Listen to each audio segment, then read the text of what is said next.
Hello friends, welcome to நாகவின் சமையல். நம்ம இன்றைக்கி ரொம்ப ஹெல்த்தியான முறையில் ஒரு பனானா கேக் தான் செய்ய போகிறோம்.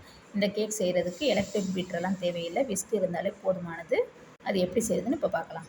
ஒரு சல்லடை வச்சுட்டு அதில் 1.5 கப் அளவுக்கு கோதுமை மாவு சேர்த்துக்கலாம். அது கூடவே 1 டீஸ்பூன் அளவுக்கு பேக்கிங் சோடா சேர்க்குறேன். ப்ளம் கேக்குக்கு நான் வந்து பொடி பண்ணி வச்சுருக்கேன். அந்த பவுடர் தான் இதில் 1/4 டீஸ்பூன் அளவுக்கு சேர்த்துக்கிறேன். இந்த பவுடர் உங்கள் கையில் இல்லைனாக்கா நீங்கள் என்ன பண்ணலான்னாக்க ஜீனியை வந்து பவுடர் ஆக்குற நேரத்தில் சின்ன துண்டாக ஒரு பட்டை, ஒரு ஏலக்காய், ஒரு லவங்கம், இது 3ஐயும் சேர்த்து அந்த பவுடரோட நீங்கள் வந்து சேர்த்து அரைச்சிட்டிங்கனாக்கா தனியாக சேர்க்கணுன்னு அவசியம் கிடையாது. இப்போ இது எல்லாத்தையும் நல்லா சலிச்சுக்கலாம். சலிச்சுட்டு நல்லா விஸ்க் வச்சு நல்லா கலந்து விட்டுக்கோங்க. அப்படி இல்லைன்னா 3 தடவை சலிச்சுக்கோங்க.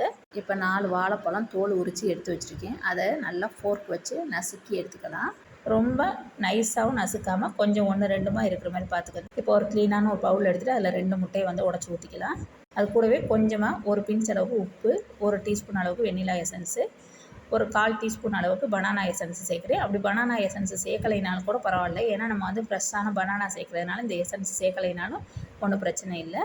ஆனால் இந்த எசன்ஸ் சேர்த்தா இன்னும் கொஞ்சம் நல்லாயிருக்கும் டேஸ்ட்டும் மணமும். இது எல்லாத்தையும் நல்லா விஸ்க் வச்சு நுர வர்ற அளவுக்கு அடிச்சுக்கலாம். இப்போ இந்த அளவுக்கு நுர வந்ததுக்கப்புறம் நான் என்ன பண்ணியிருக்கேன்னா மிக்ஸி ஜாரில் ஒரு 1/2 கப் அளவுக்கு ஒயிட் சுகரும் 1/4 கப் அளவுக்கு ப்ரௌன் சுகரும் எடுத்து நல்லா பவுடர் பண்ணி வச்சுருக்கேன். நீங்கள் இது ஃபுல்லாகவே ப்ரௌன் சுகர் மட்டும் வச்சு செய்கிறதுனால செய்யலாம். அந்த பவுட்ரு பண்ண சுகரை வந்து அதோடு சேர்த்துக்கலாம். அதையும் போட்டுட்டு நல்லா மிக்ஸ் பண்ணணுன்னாலே நம்மளுக்கு நல்ல கலர் வருது பாருங்கள், பார்த்தாலே தெரியும், ஏன்னா அந்த ப்ரௌன் சுகர் சேர்த்ததுனால. இப்போ 1/3 கப் அளவுக்கு எண்ணெய் எடுத்திருக்கேன். தேங்காய் எண்ணெய், நல்லெண்ணெயை தவிர சமையலுக்கு யூஸ் பண்ணுற எண்ணெய் வந்து எந்த எண்ணெய் வேணாலும் சேர்க்கலாம். எண்ணெயை சேர்த்துட்டு நல்லா மிக்ஸ் பண்ணிக்கோங்க. இப்போ நம்ம நசுக்கி வச்சுக்க அந்த வாழைப்பழத்தையும் இதோடு சேர்த்துடலாம். நல்லா சேர்த்து மிக்ஸ் பண்ணதுக்கப்புறம் நம்ம சளிச்சு வச்சுருக்க ட்ரை இன்க்ரீடியன்ட்ஸையும் இதோடு சேர்த்து மெதுவாக மிக்ஸ் பண்ணுங்கள். ரொம்ப குத்தி பண்ணக்கூடாது. இந்த மாதிரி கொஞ்சம் கொஞ்சமாக போட்டு எல்லாத்தையும் மிக்ஸ் பண்ணியாச்சு. இப்போ பார்த்தீங்கன்னா ஒரு கெட்டியான பதத்துக்கு நம்மளுக்கு மாவு வந்து வந்துடும். காய்ச்சி ஆற வச்ச பால் வந்து 1/2 கப் அளவுக்கு இதில் சேர்த்துட்டு மிக்ஸ் பண்ணிக்கலாம். இப்போ இதை சுற்றிலும் ஸ்பேச்சுலா வச்சு வலிச்சு விட்டுட்டு கட் அண்ட் ஃபோல்ட் மெத்தடில் நான் வந்து மிக்ஸ் பண்ணிக்கிறேன். இந்த நேரத்தில் அவனை வந்து 180 டிகிரிக்கு 10 நிமிஷம் வந்து ப்ரீஹீட் பண்ணி வச்சுருக்கேன். இப்போ ஏற்கனவே க்ரீஸ் பண்ண 7 இன்ச் பேனில் வந்து இந்த மாவை வந்து சேர்த்துடலாம். அது மேலே நறுக்குன வாழைப்பழத்தை வந்து இந்த மாதிரி மேலாக வைக்கிறேன் ஸ்லைஸ் வைஸாக, ஏன்னா இது வந்து நம்மளுக்கு சாப்பிட்றப்ப நல்லாயிருக்கும். இப்போ 40 நிமிஷம் பேக் பண்ணி எடுத்துகிட்டு வந்துடலாம்.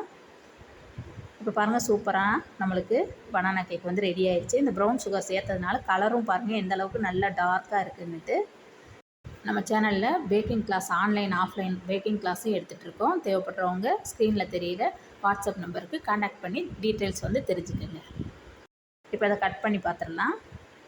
பாருங்கள், உள்ளறையே நல்லா ஸ்பான்ச்சாக இருக்குது, நல்லா சூப்பராக இருந்துச்சு. இந்த கேக் வந்து டேஸ்ட்டும் ரொம்ப நல்லா இருந்துச்சு, வித்தியாசமாக இருக்கும். ஒரு தடவை ட்ரை பண்ணி பாருங்கள், எல்லாருக்கும் ரொம்ப பிடிக்கும். இந்த வீடியோ பிடிச்சிச்சின்னா லைக் பண்ணுங்கள், ஷேர் பண்ணுங்கள், சப்ஸ்கிரைப் பண்ணுங்கள். தேங்க்யூ.